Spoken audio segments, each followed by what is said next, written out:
ನಮಸ್ಕಾರ. ರೇಷ್ಮೆ ಇಲಾಖೆ ಪ್ರಾಯೋಜಿತ ಕೃಷಿ ದರ್ಶನ ನೇರ ಫೋನ್ ಇನ್ ಕಾರ್ಯಕ್ರಮ ತಮ್ಮೆಲ್ಲರಿಗೂ ಆತ್ಮೀಯ ಸ್ವಾಗತ. ಇಂದಿನ ವಿಷಯ ಹಿಪ್ಪನೇರಳೆ ನಾಟಿಗೆ ಭೂಮಿ ಸಿದ್ಧತೆ ತಾಂತ್ರಿಕತೆಗಳು. ಇದೊಂದು ಇಷ್ಟೊಂದು ವಿಷಯ ಇದೆಯಾ? ನಾಟಿಗೆ ಸಿದ್ಧತೆ ಮಾಡ್ಕೊಳ್ಳೋಕ್ಕೆ ಒಂದು ಇಡೀ ಎಪಿಸೋಡ್ ಮಾಡಬೇಕಾ? ಹೌದು. ಯಾಕೆ ಅಂತ ತಿಳಿಸ್ಕೊಡ್ಲಿಕ್ಕೆ ನಾವು ಮಾಗಡಿ ಬಿತ್ತನೆ ವಲಯದ ಉಪನಿರ್ದೇಶಕರಾಗಿರುವ ಹಾಗೂ ಇಲಾಖೆ ಹಿರಿಯ ಅಧಿಕಾರಿಗಳಾದ ಶ್ರೀಯುತ ಕೆ.ಎನ್. ರವಿ ಅವರನ್ನ ಬರಮಾಡ್ಕೊಂಡಿದ್ದೀವಿ. ನಮಸ್ಕಾರ ಕೆ.ಎನ್. ರವಿ ಅವರಿಗೆ ಆತ್ಮೀಯ ಸ್ವಾಗತ. ನಮಸ್ಕಾರ. ರವಿ ಅವರ ಬಹುತೇಕ ಸೇವೆ ಅನುಭವ ಮತ್ತು ಇದೆಲ್ಲ ಹೆಚ್ಚು ಕಡಿಮೆ ಕ್ಷೇತ್ರ ಮಟ್ಟದಲ್ಲೇ ಆಗಿರೋದ್ರಿಂದ ಅವರು ನೇರವಾಗಿ ಆಗು ಹೋಗುಗಳನ್ನು ಬಲ್ಲವರು. ಅವರನ್ನು ಪರಿಚಯ ಮಾಡಿ ಪ್ರಶ್ನೆ ಕೇಳಲಿಕ್ಕಿಂತ ಮುಂಚೆ ಒಂದು 2-3 ವಿಷಯಗಳನ್ನು ನಿಮ್ಮ ಜೊತೆ ಹೇಳ್ಕೊಳ್ತಾ ಕಾರ್ಯಕ್ರಮಕ್ಕೆ ಮುಂದೆ ಹೋಗೋಣ. ಅವಸರದಲ್ಲಿ ಎಡು ಬಿದ್ದು ನಿಧಾನದಲ್ಲಿ ಅಳೋ ಕತೆ ಆಗುತ್ತೆ ಹಿಪ್ಪನೇರಳೆ ನಾಟಿಯಲ್ಲಿ ಬಹಳ ಸರ್ತಿ. ಯಾಕೆ ಹಾಗೆ? ತೋಟ ಪಕ್ಕದ್ದೋ ಅಕ್ಕದ್ದೋ ಅಥವಾ ಯಾರದ್ದೋ ನೋಡ್ಕೊಂಡ್ಬಂದು ನಾಟಿ ಮಾಡಿಬಿಡ್ತಾರೆ. 3ಕ್ಕೆ 3, 4ಕ್ಕೆ 4, 5ಕ್ಕೆ 5 ಅಥವಾ ಅವರದ್ದೇ ಸ್ವಂತ ಯೋಚನೆ, ಏನೋ ಒಟ್ಟಿನಲ್ಲಿ ಏನೋ ಒಂದು ಯೋಚನೆ ಮಾಡಿ ಏನೋ ಒಂದು ತೋಟ ಅಂತ ಮಾಡಿಬಿಡ್ತಾರೆ. ತಳಿ ಅಲ್ಲೆಲ್ಲೋ ನೋಡ್ಕೊಂಬಂದಿದ್ದು ಹಾಕ್ಬಿಡ್ತಾರೆ. ಇದೆಲ್ಲಕ್ಕಿಂತ ಹೆಚ್ಚಾಗಿ ಹೇಗೆ ಮಾಡಿ ನಾಟಿಗಿಂತ ಮುಂಚೆ ಯೋಚನೆ ಮಾಡಬೇಕಾಗಿರುವಂಥ ತುಂಬ ವಿಚಾರಗಳಿವೆ. ಆ ವಿಚಾರಗಳನ್ನು ರವಿ ಅವರು ತಿಳಿಸ್ಕೊಡ್ತಾರೆ. ನೀರು ಕಡಿಮೆ ಇದ್ದರೂ ಸಮಸ್ಯೆ, ಜಾಸ್ತಿ ಆದರೂ ಸಮಸ್ಯೆ. ಜಾಸ್ತಿ ಆದರೆ ಬಸ್ತು ಹೋಗಬೇಕು, ಕಡಿಮೆ ಅಂದರೆ ಕೆಲವು ಸತಿ ಟ್ಯಾಂಕರಲ್ಲಿ ನೀರು ತರಿಸಿ ಗಿಡ ಇನ್ನೂ ಬೆಳೀತಾ ಇರೋ ಹಂತದಲ್ಲಿ ಕಾಪಾಡಬೇಕು. ಹುಳ ಬೆಳೆ ಇದ್ದಾಗ ಇದಕ್ಕಿದ್ದಾಗೆ ಬೋರ್ವೆಲ್ಲಲ್ಲಿ ನೀರು ಕಡಿಮೆ ಆಗೋದ್ರೆ ಅಥವಾ ಬರದೇ ಹೋದರೆ ಟ್ಯಾಂಕರಲ್ಲಿ ನೀರು ತಂದು ಗಿಡಕ್ಕೆ ನೀರು ಕೊಟ್ಟು ಬೆಳೆನ ಯಶಸ್ವಿಯಾಗಿ ಮಾಡಿದಂಥ ರೈತರು ತುಂಬ ಜನ ಇದ್ದಾರೆ. ಇವೆಲ್ಲ ಮಾಡಬೇಕಂತಾದರೆ ತೋಟನ ನಾವು ಹೇಗೆ ಪ್ರಾರಂಭ ಮಾಡ್ತೀವಿ, ತೋಟನ ಹೇಗೆ ನಿರ್ವಹಣೆ ಮಾಡ್ತೀವಿ ಅನ್ನೋದು ತುಂಬ ಮುಖ್ಯ. ರವಿ ಅವರೊಂದು ಮಾತು ಹೇಳ್ತಾ ಇದ್ರು, ಹಿಪ್ಪುನೇರಳೆಯನ್ನು ಗಿಡವನ್ನಾಗಿ ನೋಡಬೇಡಿ, ಮರವನ್ನಾಗಿ ನೋಡಿ. ಅಡಕೆ ಮರಕ್ಕೆ ಅದು ಎಷ್ಟು ತಲೆ ಕೆಡಿಸ್ಕೊಂಡು ಮಾಡ್ತೀರೋ ಹಿಪ್ಪುನೇರಳೆಗೂ ಅಷ್ಟೇ ತಲೆ ಕೆಡಿಸ್ಕೊಂಡು ಮಾಡಿ ಅಂತ ಮುಂದಿನ ರವಿ ಅವರು ಹೇಳ್ತಾರೆ. ರವಿ ನಮಸ್ಕಾರ ಎಲ್ಲ ರೈತ ಬಾಂಧವರಿಗೆ. ಮೊದಲನೇದಾಗಿ ಹಿಪ್ಪನೇರಳೆ ನಾಟಿ ಅಂತ ಹೇಳಿದ ತಕ್ಷಣ ನಾವು 5 ಪ್ರಮುಖ ಅಂಶಗಳ ಬಗ್ಗೆ ಗಮನವನ್ನು ಹರಿಸಬೇಕು. ಮೊದಲನೇದಾಗಿ ನಾವು ಯಾವ ಮಣ್ಣಿನಲ್ಲಿ ನಾವು ನಾಟಿ ಮಾಡ್ತಾ ಇದ್ದೀವಿ ಅನ್ನೋದು ಪ್ರಸ್ತುತ ಆಗ್ತದೆ. ನೀರಿನ ಪ್ರಮಾಣ, ಈಗ ನೀರಿನ ಎಷ್ಟು ಪ್ರಮಾಣದಲ್ಲಿ ಹಿಪ್ಪನೇರಳೆಗೆ ನೀರು ಬೇಕಾಗ್ತದೆ ಅಂತ ಒಂದು ಅಂದಾಜು ರೈತನಲ್ಲಿ ಇರಬೇಕಾಗ್ತದೆ. ಆಮೇಲೆ ಯಾವ ತಳಿಗಳನ್ನು ನಾವು ಆಯ್ಕೆ ಮಾಡ್ಕೊಳ್ತಾ ಇದ್ದೀವಿ, ಯಾವ ಅಂತರದಲ್ಲಿ ನಾಟಿ ಮಾಡ್ತೀವಿ, ಹಾಗೂ ಯಾವ ತಾಂತ್ರಿಕತೆಯಲ್ಲಿ ನಾಟಿ ಮಾಡಬೇಕು ಅನ್ನೋ ಪ್ರಮುಖ ಅಂಶಗಳನ್ನು ರೈತರು ತಿಳ್ಕೊಂಡಿರಬೇಕು. ಈಗ ಮಣ್ಣಿನ ಬಗ್ಗೆ ಇನ್ನೊಂದು ಸ್ವಲ್ಪ ವಿವರಿಸ್ಬಿಡೋಣ. ಈಗ ಮಣ್ಣು ತುಂಬ ಅವಶ್ಯಕವಾದ ಅಂಶ. ಹಲವಾರು ಥರದ ಮಣ್ಣುಗಳನ್ನು ನಾವು ನೋಡ್ತೀವಿ. ಕೆಂಪು ಮಣ್ಣು ಆಗ್ಬೋದು, ಕಪ್ಪು ಮಣ್ಣು, ಸವಳು ಮಣ್ಣು, ಚೋಳು ಮಣ್ಣು, ಗೋಡು ಮಣ್ಣು, ಮರಳು ಮಣ್ಣು, ಹೀಗೆ ಹಲವಾರು ಥರದ ಮಣ್ಣುಗಳನ್ನು ನಾವು ನೋಡ್ತಾ ಬರ್ತೀವಿ ರೈತರಲ್ಲಿ. ಇದರಲ್ಲಿ ಹಿಪ್ಪನೇರಳೆಗೆ ಅತಿ ಮುಖ್ಯವಾಗಿ ಮರಳು ಮಿಶ್ರಿತ ಕೆಂಪು ಮಣ್ಣು ತುಂಬ ಇದರಲ್ಲಿ ಮಧ್ಯದಲ್ಲಿರೋದು. ಹೌದು, ಮರಳು ಮಿಶ್ರಿತ ಕೆಂಪು ಮಣ್ಣು ತುಂಬ ಸೂಕ್ತವಾದ ಮಣ್ಣು. ಇದರ ರಸಸಾರ 6.2ರಿಂದ 6.8ರಷ್ಟು ರಸಸಾರ ಇರಬೇಕು. ಇದನ್ನು ಕಂಡುಕೊಳ್ಳೋ ಬಗೆ ಹೇಗೆ ಅಂತಂದರೆ ಮಣ್ಣು ಪರೀಕ್ಷೆಯನ್ನು ಮಾಡಿಸಿದ್ರೆ ಮಾತ್ರ ರಸಸಾರವನ್ನು ನಾವು ಕಂಡುಕೊಳ್ಳಲಿಕ್ಕೆ ಸಾಧ್ಯ ಇದೆ. ಹಾಗಾಗಿ ರಸಸಾರವನ್ನು ನಾವು ಕಂಡುಕೊಳ್ಬೇಕು ಅಂದರೆ ಮಣ್ಣು ಪರೀಕ್ಷೆಯನ್ನು ಮಾಡಬೇಕು. ಮಣ್ಣು ಪರೀಕ್ಷೆಗೆ ಮೊದಲನೇದಾಗಿ ಮಣ್ಣನ್ನು ಜಮೀನಿನಲ್ಲಿ ಆಯ್ಕೆ ಮಾಡಬೇಕು. ಅಂದರೆ ಅದನ್ನು ಸಂಗ್ರಹ ಮಾಡಬೇಕು. ಸಂಗ್ರಹಕ್ಕೆ 16 ಕಡೆ, ಜಮೀನಿನ 16 ಕಡೆ ನೀರು ಹಾಯ್ದೇ ಇರತಕ್ಕಂಥ ಕಡೆಯಿಂದ ಮತ್ತು ನೆರಳು ಬೀಳದೇ ಇರತಕ್ಕಂಥ ಕಡೆ, ಗೊಬ್ಬರದ ಗುಂಡಿಗಳು ಇಲ್ಲದೇ ಇರತಕ್ಕಂಥ ಕಡೆ, ಬದುವಿನ ಪಕ್ಕದಲ್ಲಿ ಮಣ್ಣುಗಳ ಮಾದರಿಗಳನ್ನು ಸಂಗ್ರಹಣೆ ಮಾಡಬಾರ್ದು. ಈ ರೀತಿ 10-12 ಕಡೆಯಿಂದ ಮಣ್ಣುಗಳನ್ನು ಸಂಗ್ರಹಣೆ, ಒಂದು ಅಡಿ ಆಳದ ಗುಂಡಿಗಳನ್ನು ತೆಗೆದು 1/4 ಇಂಚಷ್ಟು ಮಣ್ಣನ್ನು ಕೆರೆದು ಆ 10-12 ಗುಂಡಿಗಳಿಂದ ಮಣ್ಣುಗಳನ್ನು ಕಲೆಕ್ಟ್ ಮಾಡೋದನ್ನು ಒಂದೆಡೆ ಅದನ್ನು ಹಾಕ್ಕೊಳ್ಬೇಕು. ಹಾಕ್ಕೊಂಡು ಅದನ್ನು ಚೆನ್ನಾಗಿ ಮಿಶ್ರಣ ಮಾಡಬೇಕು. ಯಾಕೆಂದರೆ 10-12 ಮಾದರಿಯ ಮಣ್ಣುಗಳು ಸಹ ಸಮಪಾಲವಾಗಿ ಮಿಶ್ರಣ ಆಗಬೇಕು. ಅದನ್ನು ವಿಂಗಡಿಸಿ 4 ಭಾಗ ಮಾಡಬೇಕು. ಈ ರೀತಿ ವಿಂಗಡಣೆ ಮಾಡ್ತಾ ಬಂದು ಒಂದು 200 ಗ್ರಾಮಷ್ಟು ಮಣ್ಣನ್ನು ಅದನ್ನು ಆಯ್ಕೆ ಮಾಡಿಕೊಂಡು ಪರೀಕ್ಷಾ ಕೇಂದ್ರಗಳಿಗೆ ಕಳಿಸ್ಕೊಡ್ಬೇಕು. ನೀವು ಇಷ್ಟೋ ತನಕ ಹೇಳಿದ್ರಲ್ಲ, ಇಷ್ಟೊಂದೆಲ್ಲ ಮಣ್ಣಿನ ಮಾದರಿ ಸಂಗ್ರಹಣೆ ರೈತನೇ ಮಾಡಬೇಕಾ? ಅದಕ್ಕೆ ಇಲಾಖೆಯವ್ರಿಗೆ ಹೋಗಿನಾರು ಮಾಡಿಕೊಡ್ತಾರಾ ಅಥವಾ ಮಣ್ಣಿನ ಪರೀಕ್ಷೆ ಮಾಡುವಂಥ ಯಾವುದಾದ್ರೂ ಕೇಂದ್ರಗಳಿದ್ದರೆ ಅವರೇ ಬಂದು ಮಾದರಿ ಸಂಗ್ರಹ ಮಾಡ್ತಾರಾ? ಖಂಡಿತವಾಗಿಯೂ ಇವತ್ತು ಏನಾಗಿದೆ ಅಂತಂದರೆ ಇಲಾಖೆಯ ಸಲಹೆಗಳನ್ನು ತಗೊಳ್ಬೋದು. ಈಗ ಏನಾಗಿದೆ, ಹೊಸದಾಗಿ ಹಿಪ್ಪನೇರಳೆ ನಾಟಿ ಮಾಡಬೇಕು ಅನ್ನೋ ರೈತ ಹತ್ತಿರದ ರೇಷ್ಮೆ ಇಲಾಖೆಯನ್ನು ಸಂಪರ್ಕ ಮಾಡಿಸಿದರೆ ತಾಂತ್ರಿಕ ಮಾಹಿತಿಗಳನ್ನು ಅವರು ಕೊಡ್ತಾರೆ. ಹಾಗೂ ಮಣ್ಣು ಪರೀಕ್ಷಾ ಕೇಂದ್ರಗಳು ಜಿಲ್ಲಾದ್ಯಂತ ಇದೆ. ಕೃಷಿ ಇಲಾಖೆಯವರು ಮಣ್ಣು ಪರೀಕ್ಷಾ ಕೇಂದ್ರಗಳನ್ನು ಇಟ್ಕೊಂಡು ಮಣ್ಣು ಪರೀಕ್ಷೆಯನ್ನು ಮಾಡ್ತಾ ಇದ್ದಾರೆ. ಅದೇ ರೀತಿಯಲ್ಲಿ ಕೃಷಿ ವಿಜ್ಞಾನ ಕೇಂದ್ರಗಳಿದ್ದಾವೆ. ಹಾಗೂ ತಲಗಟ್ಟುಪುರದ ನಮ್ಮದೇ ಆದ ಸಂಸ್ಥೆ ಜೊತೆಗೆ ಕೇಂದ್ರ ರೇಷ್ಮೆ ಮಂಡಳಿಯ ಸಂಸ್ಥೆಯಲ್ಲೂ ಸಹ ಮಣ್ಣು ಪರೀಕ್ಷೆಗಳನ್ನು ಮಾಡಿಕೊಡಲಾಗ್ತಾ ಇದೆ. ಪರೀಕ್ಷೆ ಮಾಡ್ತಾರೆ. ನನ್ನ ಪ್ರಶ್ನೆ ಮಾದರಿ ಸಂಗ್ರಹಣೆಗೆ ರೈತನೇ ಮಾಡಬೇಕು. ಯಾಕೆಂದರೆ ಅದಕ್ಕೋಸ್ಕರ ಅದಕ್ಕೆ ತಾಂತ್ರಿಕ ಮಾಹಿತಿಗಳನ್ನು ಇಲಾಖೆಯಿಂದ ಪಡ್ಕೊಳ್ಬೋದು. ಮಣ್ಣು ಮಾದರಿಗಳನ್ನು ಸಂಗ್ರಹಣೆ ಮಾಡಿದಂತಹ ಮಾದರಿಗಳನ್ನು ಹತ್ತಿರದ ಪರೀಕ್ಷಾ ಕೇಂದ್ರಗಳಿಗೆ ಕಳಿಸ್ಕೊಡ್ಬೇಕು. ಪರೀಕ್ಷೆ ಬಂದ ನಂತರದಲ್ಲಿ ರಸಸಾರ ತುಂಬ ಇಂಪಾರ್ಟೆಂಟು ಯಾವುದೇ ಹಿನ್ನೆಲೆಗೋಸ್ಕರ.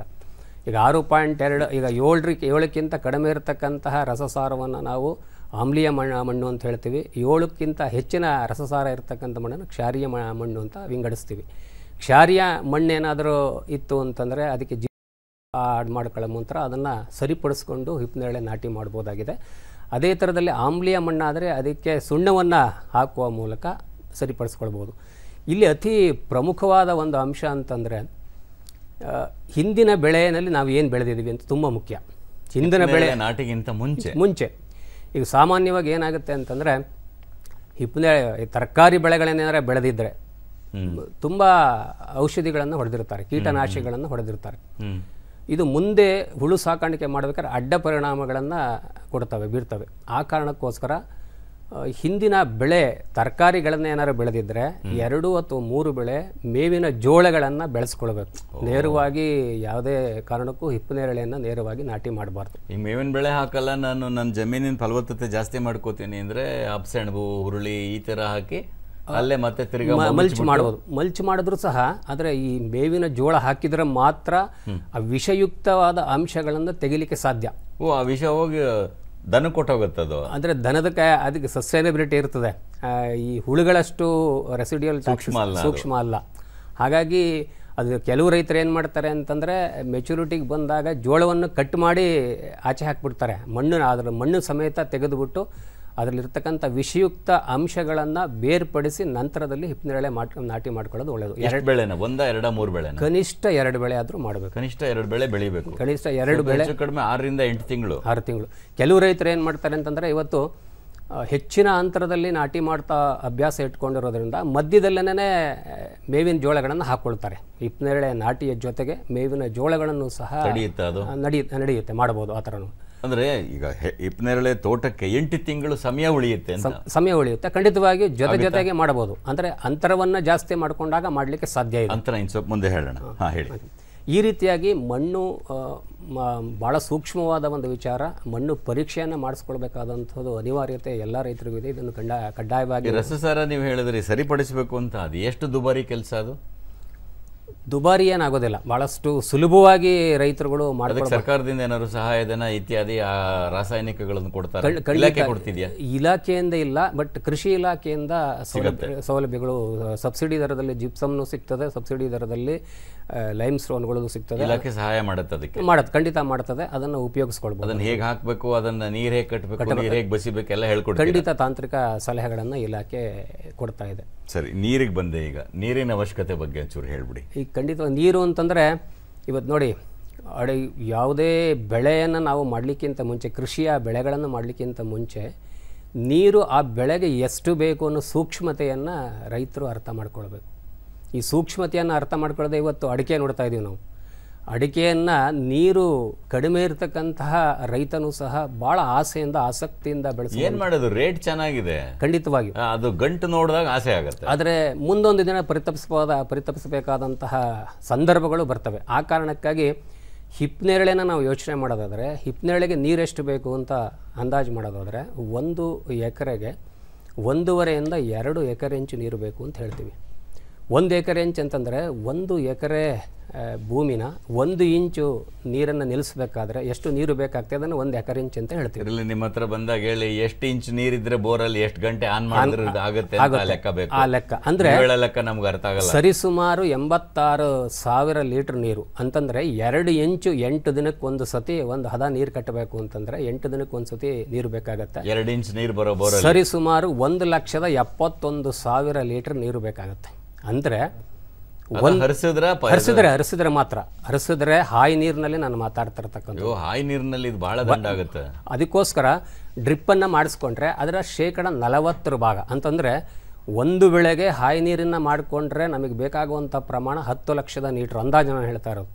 ಅದೇ ನಾವು ಡ್ರಿಪ್ಪನ್ನು ಮಾಡಿಕೊಂಡ್ರೆ ಅದನ್ನು ಉಳಿತಾಯ 40% ಡ್ರಿಪ್ನಲ್ಲಿ ಉಳಿತಾಯ ಆಗ್ತದೆ, 6 ಲಕ್ಷ ಲೀಟ್ರ್ ಬೇಕಾಗುತ್ತೆ. ಹೀಗಂದ ತಕ್ಷಣ ಗಾಬರಿ ಆಗ್ತಾರೆ, ಇಷ್ಟೊಂದು ಪ್ರಮಾಣದಲ್ಲಿ ನೀರು ಬೇಕಾ ಅನ್ನೋ ಒಂದು ಪ್ರಶ್ನೆ ಉದ್ಭವ ಆಗುತ್ತೆ. ಕಡಿಮೆ ನೀರಿನಲ್ಲೂ ಸಹ ಇವತ್ತು ಹೊಸ ಶೆಕೆ ರೈತರಲ್ಲಿ ಶುರುವಾಗಿದೆ. ಇವತ್ತು ರೈತ ಏನಾಗಿದೆ ಅಂತಲೇ ಅವನು ಸಂಪಾದನೆ ಮಾಡ್ತಿರ್ತಕ್ಕಂಥ 40% ಭಾಗ ಕೊಳವೆ ಬಾವಿಯ ನಿರ್ವಹಣೆಗೆ ಮತ್ತು ನೀರಿನ ನಿರ್ವಹಣೆಗೆ ಖರ್ಚು ಮಾಡ್ತಾ ಇದ್ದಾನೆ. ಸಾಕಷ್ಟು ಜನರ ಹತ್ರ ಕ್ಷೇತ್ರ ಮಟ್ಟದಲ್ಲಿ ನೋಡ್ತಾ ಇದ್ದೀವಿ, ಬೋರ್ವೆಲ್ 10-12 ಬೋರ್ವೆಲ್ನ ಹಾಕಿಸ್ತಾರೆ. ಬೋರ್ವೆಲ್ನಿಂದ ಸಾಲ ಮಾಡ್ಕೊಂಡು ಹೊಸ ಬೋರ್ವೆಲ್ಗಳನ್ನು ತೆಗೆಸಲಿಕ್ಕೆ ಪ್ರಯತ್ನ ಪಡ್ತಾ ಇರ್ತಾರೆ. ಆದರೆ ಹಿಪ್ಪನೇರಳೆ ನೋಡಿ, ಒಂದು ಗಿಡಕ್ಕೆ ಒಂದು ದಿನಕ್ಕೆ 1.5 ಲೀಟ್ರಿಂದ 2 ಲೀಟ್ರಷ್ಟು ನೀರು ಸಾಕು ಅಂತ ವಿಜ್ಞಾನಿಗಳು ಅಂದಾಜು ಮಾಡ್ತಾರೆ. 1 ಎಕರೆ 2 ಲೀಟರ್ ನೀರು ಸಾಕು. ಈಗ ಹೆಚ್ಚಿನ ಅಂತರದಲ್ಲಿ ಯೋಚನೆ ಮಾಡೋದಾದರೆ ಇವತ್ತು 10 ಅಡಿನಲ್ಲಿ ಅಂದಾಜಿನಲ್ಲಿ ನಾವು ನಾಟಿ ಮಾಡ್ಕೊಳ್ಳೋ ಯೋಜನೆ ಏನಾದ್ರು ಮಾಡಿದ್ರೆ 1 ಎಕರೆನಲ್ಲಿ 435 ಗಿಡಗಳು ಕೂತ್ಕೊಳ್ತದೆ. ಎಷ್ಟು ಯಾವ ಅಳತೆಯಲ್ಲಿ? 10 ಅಡಿ ಅಂತ ಸಾಲಿಂದ ಸಾಲಿಗೆ ಗಿಡದಿಂದ ಗಿಡಕ್ಕೆ ನಾವು 10 ಅಡಿನಲ್ಲಿ ನಾಟಿ ಮಾಡ್ಕೊಂಡ್ರೆ 435 1 ಎಕರೆನಲ್ಲಿ ಗಿಡ ಚಿತ್ರದಲ್ಲಿ ತೋರಿಸಿರೋದು ಇದೇನಾ? 10 ಅಡಿ ಹತ್ರ. ಅಂದರೆ ಈಗ ಒಂದು ಗಿಡಕ್ಕೆ 2 ಲೀಟರ್ ಅಂತ ಅಂದಾಜು ಮಾಡಿದ್ರೆ 850 ಲೀಟರ್ ನೀರಾಯ್ತು. ಒಂದು ನಿಮಿಷ, ಆ ಲೀಟರ್ ಲೆಕ್ಕ ಮುಂದೆ ಹೋಗಕ್ಕೆ ಮುಂಚೆ ಬಳ್ಳಾರಿಯಿಂದ ಬಸಪ್ಪನವ್ರು ಕಾಲ್ ಮಾಡಿದ್ದಾರೆ, ಕೇಳ್ಬೋಣ ಪ್ರಶ್ನೆನ. ಬಸಪ್ಪನವರೇ ನಮಸ್ಕಾರ. ನಮಸ್ಕಾರ ಸರ್. ಪ್ರಶ್ನೆ ಕೇಳಿ. ಇದು ಟ್ರಿಪ್ಸ್ ಬೇಕು ಸರ್, ನಮ್ಮ ಕಡೆಗೆ ಇವತ್ತು ಎಲ್ಲ ಕಡೆ ಈ ನುಸಿ ರೋಗದ ಹಾವಳಿ ಜಾಸ್ತಿ ಆಗಿದೆ. ಇದಕ್ಕೆ ನೀವು ಮಾಡಬೇಕಾಗಿರೋದು ಇಷ್ಟೇನೆ, ಸಲ್ಫರ್ ಏನು ವೆಟಬಲ್ ಸಲ್ಫರ್ ಅಂತ ಬರ್ತದೆ, ಈ ಸಲ್ಫರ್ನ 1 ಲೀಟರ್ ನೀರಿಗೆ 3 ಗ್ರಾಮ್ ಹಾಕ್ಕೊಂಡು ಪ್ರತಿ 10 ದಿನಕ್ಕೊಮ್ಮೆ ಸ್ಪ್ರೇ ಮಾಡ್ತಾ ಬನ್ನಿ. ಇಲ್ಲ ಅಂತಂದರೆ ಬೇವಿನ ಎಣ್ಣೆಯನ್ನು 1 ಲೀಟರ್ ನೀರಿಗೆ 2 ml ಅಷ್ಟು ಬೇವಿನ ಎಣ್ಣೆಯನ್ನು ಬೆರೆಸ್ಕೊಂಡು ಅದಕ್ಕೆ 3 ಗ್ರಾಮಷ್ಟು ಸೋಪಿನ ಪುಡಿಯನ್ನು ಬೆರೆಸ್ಕೊಂಡು 10 ದಿನಕ್ಕೊಂದು ಸತಿ ಸ್ಪ್ರೇ ಮಾಡ್ತಾ ಬನ್ನಿ. ಇದರ ಹಾವಳಿಯನ್ನು ತಕ್ಕ ಮಟ್ಟಿಗೆ ಕಡಿಮೆ ಮಾಡ್ಕೊಳ್ಬೋದು. ಎಷ್ಟು ದಿನ ಆದಮೇಲೆ ಸೊಪ್ಪು ಕೊಡ್ಬೋದು? ಈಗ ಸಲ್ಫರ್ ಆದರೆ 5 ದಿನಕ್ಕೆ ಸೊಪ್ಪನ್ನು ಕೊಡ್ಬೋದು. ಬೇವಿನ ಎಣ್ಣೆ ಆದರೆ ಸ್ವಲ್ಪ ಎಣ್ಣೆ ಪ್ರಮಾಣ ಇರ್ತದೆ, 7 ರಿಂದ 8 ದಿನ ಬಿಡಬೇಕು. 10 ದಿವಸದಲ್ಲಿ ಕೊಡಕ್ಕೆ ಶುರು 10 ದಿನದಲ್ಲಿ ಕೊಡಬಹುದು. ಧನ್ಯವಾದ ಬಸಪ್ಪನವರೇ.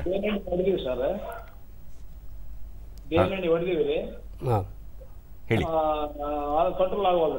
ಅದು ಕಂಟಿನ್ಯೂಸ್ ಆಗಿ ಮಾಡಬೇಕು. ಈಗ ಏನಾಗುತ್ತೆ ಅಂತಂದರೆ ಒಂದು ಸತಿ ಹೊಡೆದ್ರೆ ಬಿಡೋಲ್ಲ, 10 ದಿನಕ್ಕೆ ಒಂದು ಸತಿ ಇದನ್ನು ಮಾಡ್ತಾ ಬನ್ನಿ. ಪ್ರತಿ 10 ದಿನಕ್ಕೆ ಒಂದು ಸತಿ ಮಾಡ್ತಾ ಬಂದರೆ ಈಗ ಏನಿಲ್ಲ, ಈಗ ಕೆಲವು ರೈತರು ಏನು ಮಾಡ್ತಾರೆ ಅಂತಂದರೆ ಈ ನುಸಿ ರೋಗದ ಏನು ಕೀಟ ಇದೆ ಇದನ್ನು ಅದು ಎಲೆಯ ತೆಳಗಡೆ ಇರ್ತದೆ. ನೀವು ಔಷಧಿ ಹೊಡಬೇಕಾದ್ರೆ ಮೇಲ್ಗಡೆ ಹೊಡೆದ್ರೆ ಪ್ರಯೋಜನ ಆಗಲ್ಲ. ಎಲೆಗೆ ನೀವು ಔಷಧಿಯನ್ನು ತಳಭಾಗಕ್ಕೆ ಔಷಧಿಯನ್ನು ಹೊಡಿಬೇಕು. ಅಂದರೆ ತಳಗಡೆಯಿಂದ ಹಿಡಿಬೇಕು. 10 ದಿನಕ್ಕೊಂದು ಸತಿ ಈ ಕ್ರಮವನ್ನು ಅನುಸರಿಸ್ತಾ ಬನ್ನಿ. ಪ್ರಾರಂಭದಲ್ಲೇ ಮಾಡ್ತಾ ಬಂದರೆ ನಿರ್ವಹಣೆ ಸುಲಭ. ಸ್ವಲ್ಪ ಗಿಡ ದೊಡ್ಡದಾದ್ಮೇಲೆ ಅದಕ್ಕೆ ಔಷಧಿ ಹೊಡೆಯೋದಕ್ಕೆ ಪ್ರಯೋಜನ ಆಗೋದಿಲ್ಲ. ಪ್ರಾರಂಭದಿಂದನೇ ಇವಾಗ ಸೊಪ್ಪು ಕಟ್ ಮಾಡ್ತೀವಿ, 12ನೇ ದಿನದಿಂದನೇ ಪ್ರಾರಂಭ ಮಾಡಬೇಕು. ಎಲೆ ಬರ್ತಾ ಇರ್ತದೆ, ಎಲೆ ಬಂದ ಪ್ರಾರಂಭದಿಂದನೇ ನೀವು ಬೇವಿನ ಎಣ್ಣೆಯನ್ನು ಅಥವಾ ಸಲ್ಫರ್ನ 10 ದಿನಕ್ಕೊಂದು ಸತಿ ಔಷಧಿನ ಸಿಂಪರಣೆ ಮಾಡ್ತಾ ಬಂದರೆ 3 ಸತಿ ಅಂದರೆ 30 ದಿನ ಆಚೆ ಚಾಕಿ ಗಡ್ಡಕ್ಕೆ 20 ದಿನ ಟೈಮ್ ಇರ್ತದೆ, ನಿಯಂತ್ರಣ ಮಾಡ್ಬೋದು. ಸರಿ ಬಸಪ್ಪನವರೇ, ಹೆಚ್ಚಿನ ಮಾಹಿತಿಗೆ ದಯವಿಟ್ಟು ನಮ್ಮ ಬಳ್ಳಾರಿಯಿಂದ ಮಹಾಂತೇಶ್ ಲೈನ್ನಲ್ಲಿದ್ದಾರೆ. ಮಹಾಂತೇಶ್, ಹಲೋ ಹೇಳಿ. ಮಹಾಂತೇಶ್ ಸರ್, ನಾವು ಈಗ ಏನಾಯ್ತಂದ್ರೆ ನಾವು ಚಾಚಿ ಮರಿ ತರ್ತಾ ಇದ್ವಿ ಎಷ್ಟು ದಿವಸ. ಆ ಚಾಚಿ ಮರಿಗಳು ರೇಟ್ ಬಹಳ ಮುಂದೆ ಹೋಗ್ತಾ ಇದೆ ಸರ್. ನಾವು ಮೊದಲೆಲ್ಲ ಚಾಕಿ ಸೆಂಟ್ರಲ್ ಹೋಗೋಕ್ಕಿಂತ ಮುಂಚೆ ಚಾಕಿ ಮಾಡ್ಕೊತಿದ್ವಿ. ಅದಕ್ಕೆ ಸ್ವಲ್ಪ ಈಗ ಚಾಕಿ ಮಾಡೋದ್ರ ಬಗ್ಗೆ ಸ್ವಲ್ಪ ಈಗ ಅವಾಗೆಲ್ಲ CB ಮಾಡ್ತಿದ್ವಿ, CSR ಮಾಡ್ತಿದ್ವಲ್ಲ, ಸ್ವಲ್ಪ ಅದ್ರ ಬಗ್ಗೆ ಮಾಹಿತಿ. Very nice. ಆದರೆ ಒಂದೇ ಒಂದು ಮಹಾಂತೇಶ್, ನಿಮ್ಮಲ್ಲಿ ಒಂದೇ ಒಂದು ವಿನಂತಿ. ಇವತ್ತು ತೋಟದ ಬಗ್ಗೆ ಅಂತ ಒಂದು ಕಾರ್ಯಕ್ರಮ ಮಾಡ್ತಾ ಇದ್ದೀವಿ. ಹೇಗಿದ್ರು ನೀವು ನಮ್ಮ ಇಲಾಖೆಯವರಲ್ವಾ, ಅಂದರೆ ನಮ್ಮ ಕೃಷಿಯವರಲ್ಲ. ದಯಮಾಡಿ ಮುಂದಿನ ಕಾರ್ಯಕ್ರಮದಲ್ಲಿ ಇದಕ್ಕೆ ಹೆಚ್ಚಿನ ಮಾಹಿತಿ ಕೊಡ್ತೀವಿ. ದಯವಿಟ್ಟು ಒಪ್ಕೊಳ್ಳಿ, ಮುಂದಕ್ಕೆ ಹೋಗೋಣ. ಅದಕ್ಕೆ 1 ನಿಮಿಷ ಸರ್. ಅದಕ್ಕೆ ಏನಾಗಿದೆ ಅಂತಂದರೆ ತಲಗಟ್ಪುರ ಸಂಸ್ಥೆಯವರು ಸಹ ಇವತ್ತು ಚಾಕಿ ಕಟ್ಕೊಡ್ತಾ ಇದ್ದಾರೆ. ಅವರು ಬರೋ ಪ್ರಶ್ನೆಗೆ ಉತ್ತರ ಹೇಳ್ತಾ ಇದ್ದೀನಿ. ತಲಗಟ್ಪುರ ನಮ್ಮ ಇಲಾಖೆಯ ತಲಗಟ್ಪುರ ಸಂಸ್ಥೆಯವರು ಚಾಕಿಯನ್ನು ಕಟ್ಟಿಬಿಟ್ಟು ಕೊಡ್ತಾ ಇದ್ದಾರೆ. ದಯಮಾಡಿ ತಲಗಟ್ಪುರ ಸಂಸ್ಥೆಯನ್ನು ನೀವು ಕಾಂಟ್ಯಾಕ್ಟ್ ಮಾಡಿ, ನಿಮ್ಮ ಸಬ್ಸಿಡಿ ದರದಲ್ಲಿ ಅವರು ಚಾಕಿ ಕಟ್ಕೊಡ್ತಾರೆ. ಹಾಗೆ ಒಂದು ಸ್ವಲ್ಪ ಮಾಹಿತಿ ನಿಮಗೆ ಸಿಕ್ತು ಮಹಾಂತೇಶ್ ಅವರೇ. ತಲಗಟ್ಪುರ ಸಂಸ್ಥೆಯವರು ಚಾಕಿ ಕಟ್ಕೊಡ್ತಾರೆ, ಅವ್ರನ್ನ ಸಂಪರ್ಕ ಮಾಡಿ ನಿಮಗೆ ಅನುಕೂಲ ಆಗ್ಬೋದು. Thank you. ಮುಂದುವರ್ಸೋಣ. ಹಾಗಾಗಿ ನಾವು ನೀರಿನ ಬಗ್ಗೆ ಮಾತಾಡ್ತಾ ಇದ್ವಿ. ಪದೇ ಪದೇ ಬೋರ್ವೆಲ್ ಹಾಕ್ತಾರೆ ಅಂತ. ಬೋರ್ವೆಲ್ ರೈತರು ಇತ್ತೀಚೆಗೆ ಹೆಚ್ಚು ಸಾಲಗಾರರಾಗಿ ಹೊರೆ ಹೊತ್ಕೊಂಡು ಬಹಳ ನೋವುಗೊಳಗಾಗ್ತಾ ಇರೋದಕ್ಕೆ ಈ ಬೋರ್ವೆಲ್ ಅರ್ಧ ಕಾರಣ. ನಿಜ, ಖಂಡಿತವಾಗ್ಲೂ. ಅದಕ್ಕೋಸ್ಕರ ಹೊಸ ಶಕೆ ಏನಾಗಿದೆ ಅಂತಂದರೆ, ಈಗ ನೋಡಿ, ಮಳೆಯ ದಿನಗಳನ್ನು ಲೆಕ್ಕ ಹಾಕ್ಕೊಂಡ್ರೆ 365 ದಿನದಲ್ಲಿ 3 ತಿಂಗಳು ಮಳೆಗಾಲ, 90 ದಿನ ಮಳೆಗಾಲ ಅಂತ ಕಾಲಭಾಗ. ಇನ್ನು 10 ದಿನ ಸೈಕ್ಲೋನ್ಗಳು ಬರುತ್ತೆ ಅಂತ ಇಟ್ಕೊಂಡ್ರೆ ಒಟ್ಟು 100 ಮಳೆಯ ದಿನಗಳನ್ನು ನಾವು ವರ್ಷದಲ್ಲಿ ನೋಡ್ಬೋದು. 365 ದಿನದಲ್ಲಿ 100 ಮಳೆಯ ದಿನಗಳನ್ನು ಕಳೆದ್ರೆ ನಮಗೆ ಬೇಕಾಗತಕ್ಕಂಥದ್ದು 265 ದಿನಗಳಿಗೆ ಮಾತ್ರ ನೀರು ಬೇಕು. 265 ದಿನಗಳಿಗೆ ಮಾತ್ರ ನೀರು ಬೇಕು. ಈ 265 ದಿನಕ್ಕೆ ನಾನು ಇವಾಗ ಆಗಲೇ ಹೇಳಿದೆ, 10 ಅಡಿ ಅಂತರದಲ್ಲಿ ನಾವು ಕಡ್ಡಿಯನ್ನು ನಾಟಿ ಮಾಡ್ಕೊಂಡ್ರೆ ಒಂದು ಗಿಡಕ್ಕೆ 2 ಲೀಟ್ರ್ ಅಂದರೆ 1000 ಲೀಟ್ರ್ ನೀರಿನಲ್ಲಿ ಒಂದು ದಿನಕ್ಕೆ ನಿರ್ವಹಣೆ ಮಾಡ್ಬೋದು. ಒಂದು ಎಕರೆನ 435 ಮರವನ್ನ ನಿರ್ವಹಣೆ ಮಾಡಬಹುದು 1000 ಲೀಟರ್ನಲ್ಲಿ. 1000 ಲೀಟರ್ನಲ್ಲಿ ಒಂದು ಟ್ಯಾಂಕರ್ ಎಷ್ಟು ಹಿಡಿಯುತ್ತೆ? ಒಂದು ಟ್ಯಾಂಕರ್ ಇವತ್ತು ಕೊಂಡ್ಕೊಳ್ಬಹುದು. ಅದನ್ನು ಮಾತಾಡೋಣ, ಒಂದು ನಿಮಿಷ. ಟ್ಯಾಂಕರ್ ನಮ್ಗೆ ಅಂದಾಜಿಗೆ ಪ್ರಮಾಣ 8 ರಿಂದ 10,000 ಲೀಟರ್ ಹಿಡಿಯುವಂತ ಟ್ಯಾಂಕರ್ ಬರ್ತದೆ. ಅಲ್ಲಿಗೆ ಒಂದು ಟ್ಯಾಂಕರ್ ನೀರಲ್ಲಿ 10 ಸತಿ ನೀರು ಹಾಯಿಸಬಹುದು. ಅಲ್ಲ, ನಾನು ಹೇಳಿದ್ದು 25 ಟ್ಯಾಂಕರ್ನ ಓಡಿಸ್ಕೊಂಡ್ರೆ ವರ್ಷ ಪೂರ್ತಿ ಸಾಕಾಣಿಕೆ ಮಾಡ್ಬೋದು. 25 ಟ್ಯಾಂಕ್. ನಾನು ಹೇಳ್ತೀನಿ ನೋಡಿ, ಈಗ ನಮಗೆ ಬೇಕಾಗಿರ್ತಕ್ಕಂಥ 10 ಅಡಿ ಹತ್ತಿರದಂತಲ್ಲೇ ಒಂದು ನಮಗೆ 2 ಲೀಟ್ರ್ ನೀರು ಅಂದರೆ 1000 ಲೀಟ್ರ್ ನೀರಾಯಿತು.